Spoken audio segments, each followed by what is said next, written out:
Ju ftojmë të ndiqni programin Moment Vendimtar me Dr. David Jeremiah. Ky program shpall fjalën e pandryshueshme të Perëndisë tek individët dhe familjet që jetojnë në një botë që ndryshon çdo ditë. Dr. David Jeremiah është themeluesi i shërbesës ndërkombëtare radiofonike dhe televizive Moment Vendimtar. Në 4 dekada të mësimit të fjalës së Perëndisë, Dr. Jeremiah ka shkruar shumë libra, ndër më të njohurit janë Çfarë po ndodh në botë, Armagedoni ekonomik që po vjen, Perëndia nuk të ka harruar. Të kuptojmë 66 librat e Biblës. Mësimi i shëndosh biblik është thelbi i shërbesës së Dr. David Jeremiah. Ndaj mos u misni asnjë nga programet e tij.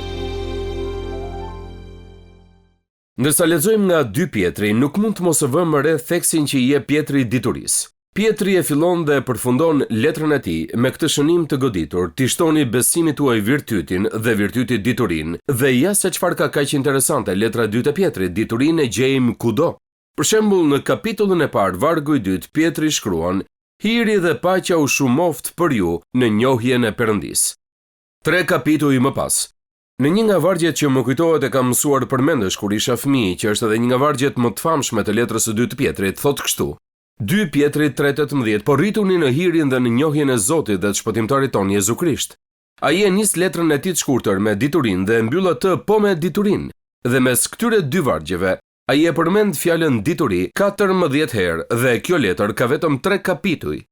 Pra, dituria është vërtet thelbësore për Pjetrin. Ai e di që është e rëndësishme që të jemi të vetëdijshëm për ato që dim, sepse po jetojmë në një kohë ku shumë njerëz nëpër kishat tona po thonë, mënyra si arritur dhe mënyra si ke përjetuar këto përvoja është e rëndësishme. Në fakt kam dëgjuar njerëz të thonë: "Fikeni mendjen tuaj, lërini emocionet t'ju pushtojnë, jetoni të tashmen, lejoni frymën të marrë kontrollin." Dhe kështu, njerëzit kanë dalë me një ide që nëse je i paditur, do të shpërblehesh. Pse duhet të ndodh kjo? Pse Perëndia do të na thoshte që të mos di më shumë për të? Prandaj Pjetri thot: "Dua që ju të kuptoni diçka. Duhet të jeni të vetëdijshëm, që i dini gjërat që i dini. Ju duhet të dini disa gjëra. Por kujtoni që Neroni ishte perandor romak." Pjetri thot se që të mbijetoni është e rëndësishme të dini se çfarë dini. Kur Jezusin e pyetën cili është urdhërimi më i madh, ai u përgjigj kështu: "Duaje Zotin Perëndin tënd me gjithë zemrën tënde, me gjithë shpirtin tënd dhe me gjithë mendjen tënde." Keni menduar ndonjëherë si mund ta duash Perëndin me mendje? Si mund ta përdorni mendjen për të ditur më shumë për të, që të studioni dhe të rriteni në atë që dini?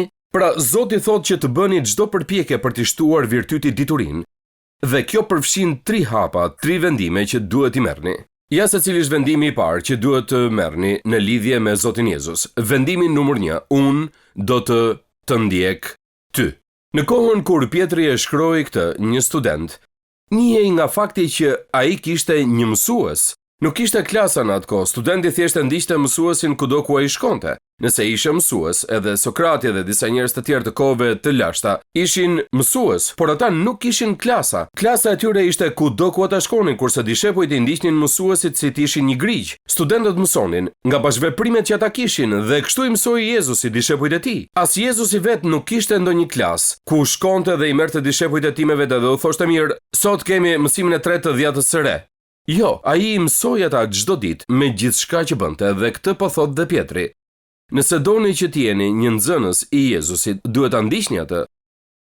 Ju nuk mund të bëheni ndjekës të Jezusit nëse nuk vendoseni në radhë pas tij, nëse nuk merrni vendimin që ta vendosni besimin tek ai dhe të thoni atë që thotë edhe ajo këngë e vjetër: "Unë kam vendosur të ndjek Jezusin." Ka shumë mënyra që mund të përdorni për t'ju prezantuar ungjillin njerëzve dhe shumë ide të ndryshme se si t'u kërkoni njerëzve që të bëhen të krishterë. Dhe sot bëhen shumë diskutime për atë që ndodh me të vërtet kur një njeri bëhet besimtar i krishterë.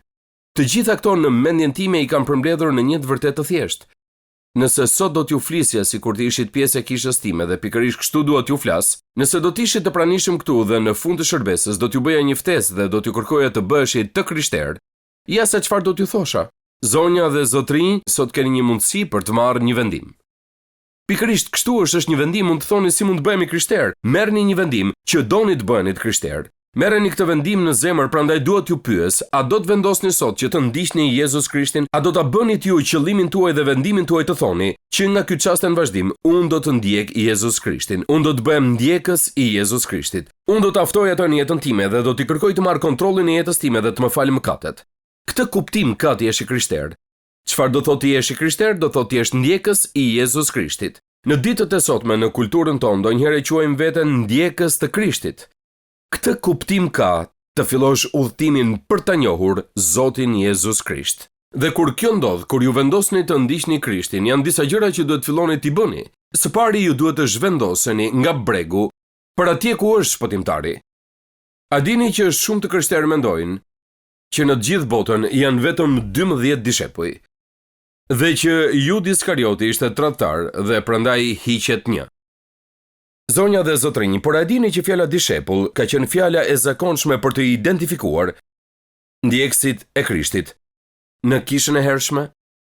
Nëse ishit të krishterë, atëherë quheshit dishepull. Në fakt, fjala dishepull përdoret 30 herë në librin e veprave për të përshkruar njerëzit që bëheshin të krishterë. Dhe vetë fjala i krishterë, që do të thot i ngjashëm me Krishtin, doli pak kohë më vonë. Veprat e Apostujve 11:26 thot për herë të parë dëgjojeni këtë në Antioki, dishepujt u quajtën të krishterë. Pra shumë kohë më përpara se të dilte fjala i krishterë, për ne që jemi ndjekës të Krishtit, ne ishim dishepuj. Nëse sot jeni të krishterë, ju jeni dishepuj të Jezus Krishtit. Në Vjetën e Re, fjala dishepull dhe i krishterë janë sinonime. A do të kishte ndryshim nëse dikush do të vinte dhe t'ju pyeste se në cilën kish shkoni dhe çfarë besimi praktikoni dhe ju do t'ju thoshit, unë jam dishepull i Zotit Jezus Krisht? Ai do t'ju shikte dhe do të mendonte ky njeri që nga pompoz, e dini? Çfarë deklarate e mrekullueshme, është e lehtë të thuash unë jam i krishter, por po sikur thoshit unë jam dishepull. Në Vjetën e Re, fjala dishepull drejt për drejt ka kuptimin nxënës. Këtë kuptim ka kjo fjalë. Në botën e lashtë, disa rabin, mësues ose filozof, i ftonin njerëzit që t'i ndiqnin ata dhe këta njerëzit bëheshin nxënësit e tyre, ata bëheshin dishepujt e këtyre njerëzve. Njerëzit i ndiqnin mësuesit nga një vend në tjetrin për t'i njohur ata dhe mënyrën si mendonin. Pra ata përpiqeshin që të merrnin njohuritë e mësuesit. Ata ishin dishepuj, ata ishin nxënës. Dhe askush tjetër nuk e dinte më mirë këtë se Pietri, ai kur nuk harroi ditën kur Jezusi kaloi në qytetin e tij në Kapernaum, një fshat i vogël peshkatarësh që unë vizitoi sa herë që shkoj në Izrael. Dhe në bregun jugort të atij liçeni, Jezusi e thirri Pietrin dhe i tha: Pietër, më ndiq.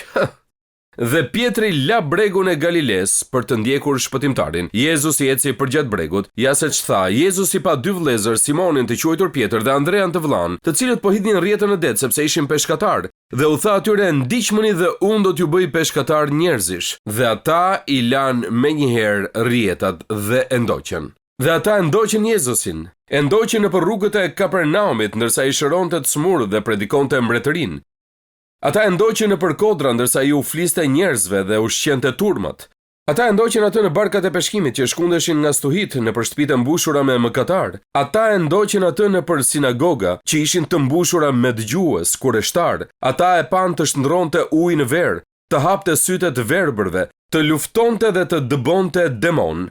E ndoqën nëpër kodrat e nxehta të Judes, nëpër rrugët e zemëruara të Jeruzalemit. Ata e pan atë të ringjalltë të vdekurit, e dëgjuan të thoshte unë jam ringjallja dhe jeta.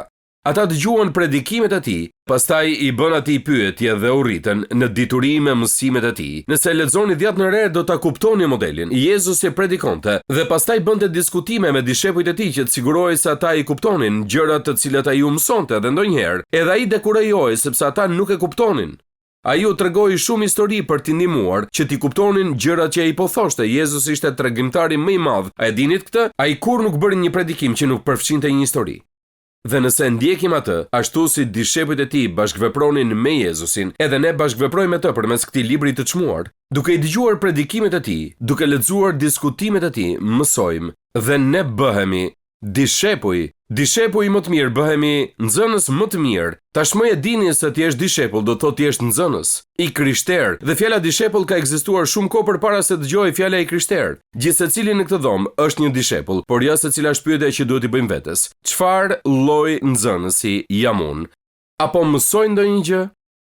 E dini, unë kam nisur si pastor Dhe Biblia flet për njerëzit që bëjnë atë që bëj unë. Termi i saktë për atë që bëj unë është pastor mësues. Dhe kur bëheni pastor mësues, e kuptoni që keni shumë përgjegjësi, por përgjegjësia numër 1 është që t'jesh mësues. T'jesh pastor dhe t'jesh mësues. Gëzimi im më i madh si njeri është të mësoj fjalën e Perëndis, qoftë nëpërmjet radios dhe televizionit, librave apo të folurit në publik. Puna ime si pastor është të mësoj fjalën e Perëndis dhe t'i ndihmoj njerëzit të gëzohen për shkrimin dhe të mësojnë atë që ai thot. Mendoni pak për një çast se si do t'ishte nëse Pietri, kur Jezusi i tha atij më ndiq, ai t'i kishte thënë jo, mendo të qëndroj këtu dhe të merrem me biznesin e peshkimit. Mendoni se çfarë do të kishte humbur Andrea nëse ai do të kishte qëndruar në bark. Mendoni se si do të kishte qenë Jakobi me Gjonin nëse nuk do të kishin lënë rjeta dhe të ndiqnin Krishtin. Nuk do të kishim dëgjuar kurrë për ta, nuk do të dinim se kush ishin. Në Biblia tona do të mungonte Ungjilli i Gjonit, letrat e parë, 2 dhe 3 dhe libri i zbulesës bashkë me letrat e Pietrit, të cilat po i studiojmë tani. Prandaj duhet mendoni se çfarë do të humbisni nëse nuk bëheni dishepujt e tij, të bëheni nxënësit e tij. Kur Jezusi tha më ndiqni dhe unë do t'ju bëj peshkatar njerëzish, kjo ju drejtohet personalisht edhe ju si atyre. Ai po na e thotë të gjithëve këtë, nëse më ndiqni mua, thot Jezusi, unë do t'ju ndryshoj jetën, do t'ju bëj ndryshe nga sa jeni. Nëse ju e merrni përsipër këtë përgjegjësi, ju nuk do t'jeni dishepuj vetëm nga emri, por do t'jeni dishepuj në veprat që do të bëni. Dhe çdo gjë rreth jush do të ndryshojë. Prandaj, po sikur të bënit një lutje të tillë, Zoti i dashur, e di që ti ke një plan për jetën time. Nuk i di të gjitha detajet e tij, por dua të ndjek ty çfarë do të nënkuptoj kjo. Unë dua të jem dishepull i yt. Unë dua të mësoj gjithë mësimet e mrekullueshme që ti do të më mësosh. Pikërisht këtu duhet të filloni me procesin për të mësuar se si të jeni dishepuj. Por dua t'ju tregoj edhe diçka. Nuk mund t'ju premtoj se të jeni dishepuj është gjithmonë e lehtë, dhe nuk mund t'ju premtoj se do të jetë gjithmonë argëtuese, por mund t'ju them se është një aventurë që nuk do ta harroni kurrë. Kur ju ndiqni Jezusin, ai ju nxjerr nga zona juaj e rati, sa shpejt sa do të jetë pak e dhimbshme. Por kur nuk do të uleni më dhe të mendoni sa e mërzitshme dhe pagjallëri që është kjo. Gjithçka në jetën time është e mbushur me gëzim dhe me emocione për një arsye të vetme. Unë jam ndjekës i Jezus Krishtit. Unë përpiqem ta ndjek atë dhe ai më çon në disa vende ku jo domosdoshmërisht dua të shkoj, por kur arri aty kuptoj se çfarë ka ai ndërmend. Dhe ai më përdor në mënyra që nuk do t'i përfituroje dot kurrë. Pra, nëse doni të jeni dishepuj, duhet të lëvizni nga bregu. Nëse doni të jeni dishepuj, duhet të zhvendoseni nga bregu drejt shpëtimtarit. Dhe pastaj duhet të zhvendoseni nga njohurit e mendjes te njohurit e zemrës. Prandaj kur e dëgjoni shprehjen, ta njohim Zotin Jezus, nuk është në kuptimin që të dim gjëra për të. Gati të gjithë në kulturën tonë dinë se kush është Jezusi dhe dinë gjëra për të. Ne festojmë Krishtlindjen dhe shumica e njerëzve e kanë një ide që ajo lidhet me Jezusin apo dhe Pashkën. Por të dish diçka për dikë dhe ta njohësh dikë janë dy gjëra të ndryshme. Dua të them se unë di shumë gjëra për njerëz të cilët unë nuk i njoh. Por kur e njihni Jezusin, e njihni atë në një mënyrë personale dhe Jezusi tha ndiqmuni dhe unë do t'ju bëj peshkatar njerëzish. Prandaj pyetja e parë është kjo: nëse doni të jeni dishepuj, nëse doni të jeni nxënës, nëse doni që dituria të jetë pjesë e saj që i shtoni besimit tuaj, atëherë duhet të merrni këtë vendim. Unë do të ndjek ty. Dhe filloni të ndiqni Jezusin, ja se cila është e dyta. Unë do të studioj ty. Dituri do të thotë kesh etje dhe të thuash, unë do të ndjek ty, por kur Pietri na flet për diturin, këtu ai na flet edhe për të mësuarit. Pasi Pietri dhe Andrea dhe të tjerët lanë barkat e peshkimit për të ndjekur Krishtin, ai kishte shumë për të mësuar atyre. Dua të them, ata nuk dinin asgjë. Ata ishin njerëz të thjeshtë. Madje në një rast ata cilësoheshin edhe si njerëz të pamësuar. Pra ata e nisën nga zeroja, ata e nisën nga fillimi. Ata dëgjuan predikimet e tij si te predikimi në mal, apo shëmbulltyrën e mbretërisë, apo predikimin profetik dhe shenjat e fundit të ditëve, apo predikimin në dhomën e sipërme. Ata i dëgjuan të gjitha këto predikime dhe filluan të grumbullonin njohuri se cili ishte Jezusi. Ai predikoi nëpër sinagoga, apo edhe rrëmujin që ai bëri në tempull. Të gjitha këto i dëgjuan ata dishepuj. Dhe filluan ta përpunonin atë informacion dhe pak e nga pak i shtonin njohuritë e tyre dhe filluan që të rriteshin, por për fat të keq, shumica prej tyre nuk e kuptoi me të vërtetë mesazhin e ringjalljes, sepse ne e dimë që ata nuk e kuptuan dot këtë derisa ringjallja ndodhi, edhe pse Jezusi u kishte folur për këtë në mënyrë të vazhdueshme gjatë gjithë ditëve të shërbesës së tij. Prandaj kur ju bëheni dishepull, kur ju bëheni nxënës, kur ju i shtoni besimit tuaj virtytin dhe pastaj virtytit diturinë, Perëndia ju mëson përmes librit të tij. Ai e bën këtë përmes shkrimit që është zëri i Jezusit. Dhe ndërsa e lexoni dhe studioni Biblën, ajo do t'ju bëjë që të digjeni për brenda për shkak të së vërtetës së çmuar që është në të. Prandaj më lejoni t'ju sugjeroj disa mënyra për ta bërë këtë studim. Numri 1. Studiojeni Biblën si një libër mësimi. Mos ndaloni aty, por filloni aty. Kuptoni që fjala e Perëndis, Biblia, është libri i tij i madh i së vërtetës. Dhe sot, më shumë se kurrë më parë në histori, ne jemi bekuar me burime që na ndihmojnë për këtë. Ne kemi aplikacione dhe lloj-lloj gjërash dhe sigurisht duhet bëjmë disa detyra që të kemi kujdes se çfarë po lexojmë. Por shumë mjete për studimin e Biblës mund t'i gjejmë sot në internet që ne asgjë i përfytyronim dot në kohën kur kam filluar të predikoj shumë vite më parë. Por sot Perëndia ka lejuar që të kemi këtë teknologji dhe unë mahnitem se sa shumë gjëra mund të gjejmë sot për të na ndihmuar, për të studiuar shkrimin dhe për të kuptuar çfarë do të na thotë. Është e mahnitshme ajo që ndodh kur e studiojmë Zotin. Të studiosh Zotin do të thotë që të studiosh këtë libër. Ku na është faqur Jezusi? Sepse fjala e gjallë gjendet tek fjala e shkruar. Më dëgjoni pak. A dini se si është marrëdhënia juaj me Jezus Krishtin sot? Është gati e njëjta marrëdhënie që keni me fjalën e Perëndis. Nëse e lini pas dore fjalën e Perëndis, nëse nuk e hapni kurrë, nuk e studioni kurrë, do t'jeni si ata dishepujt që e ndjekin atë nga larg. Nëse doni të dini se cila është marrëdhënia juaj me Krishtin, pyeteni veten cila është marrëdhënia ime me këtë libër. Sepse marrëdhënia juaj me fjalën e gjallë do të jetë gjithmonë shumë e ngjashme me marrëdhënien me fjalën e shkruar. Nëse doni të dini se kush është Krishti, duhet zhyteni tek ky libër. Ajo që funksionon për mua është që të kem mjete për të studiuar në të gjitha vendet ku planifikoj të shkoj dhe të lë kohë të qetë për të studiuar në të gjitha ato vende. Kur udhëtoj me avion, marr shumë libra me vete, kam një çantë personale që peshon 1 ton, për cilën më ndihmojnë njerëz për ta ngjitur në avion. Por çfarë ka në atë çantë? Po aty mbaj një kompjuter, me siguri kam 3 ose 4 komentar të ndryshëm, një kopje të shkrimit dhe zakonisht edhe një enciklopedi gjuhësore ose një fjalor. Atë e marr me vete kudo që shkoj. Dhe kur hipi në avion, e heq vëmendjen time nga gjithë bota përreth, nxjerr librat, hap tryezën që kam para dhe filloj të studioj fjalën e Perëndis. Të paktën ju mund të bëni këtë, të lini pak kohë çdo ditë, mbase mund ta nisni vetëm me 10 minuta. Ju premtoj se nëse merrni seriozisht këtë, do të arrini deri aty sa do t'ju duket shumë pak kohë që kaloni, do doni të mbaroni punën dhe të filloni ta lexoni. Sepse fjala e Perëndis rritet në ju, sidomos kur jeni duke kaluar periudha të vështira. Shumë prej jush e din që kam vojtur nga kanceri para 20 vjetësh. Përpara asaj periudhe mendoja se e doja fjalën e Perëndis dhe që kisha nevojë për të, por kur u smura me kancer, osa kisha nevojë për të. Dhe në atë kohë fillova të mbaja ditar. Më duhet të tregoj me sinqert, zonja, gjithmonë kam menduar se ditari është vetëm për gra. Pastaj lexova një libër të Gordon MacDonald dhe në atë libër ai thotë se ai mbante një ditar në kompjuterin e tij. Mu duk diçka për burra dhe mendova ta bëja në kompjuter. Dhe fillova të mbaja një ditar. Mbajta ditar gjatë gjithë kohës që kam qenë i smur, çdo ditë kaloja pa kohë duke shkruar në ditar. Zakonisht i shkruaja një letër Zotit. Zoti dashur, ja se çfarë po ndodh sot. Bëra kimioterapi dhe po ndihem keq dhe flisja me Zotin sikur të ishte aty, vetëm se e bëja nëpërmjet ditarit. Dhe pastaj filloja të lexoja nga shkrimi, kisha një plan, hapja Biblën dhe i lutesha Zotit. Më ndihmo të gjej vargjet kyçe në këtë plan që ti do të më tregosh dhe pastaj ato vargje i shkruaja në ditarin tim.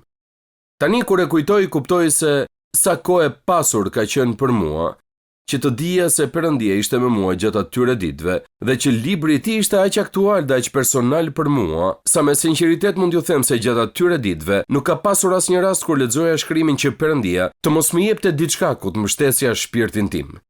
Dhe kjo më bëri ta kaloj atë periudhë. Ishte fjala e Perëndis. Shpeshherë Perëndia lejon disa gjëra në jetën tuaj, gjëra të cilat bëhen si nxitje të vogla në jetën tuaj dhe që ju ndihmojnë të bëni gjëra që në të kundërt nuk do t'i bëni kurrë. Nuk mund t'ju them se sot mbaj ditar çdo ditë, por e bëj në mënyrë periodike. Por dua t'ju them se nëse futeni në fjalën e Perëndis dhe i kërkoni atij që t'ju bëjë të gjallë, aty do të gjeni gjëra që nuk i keni ëndrruar kurrë dhe do të vinë tek ju në mënyra që nuk i përfitoni dot.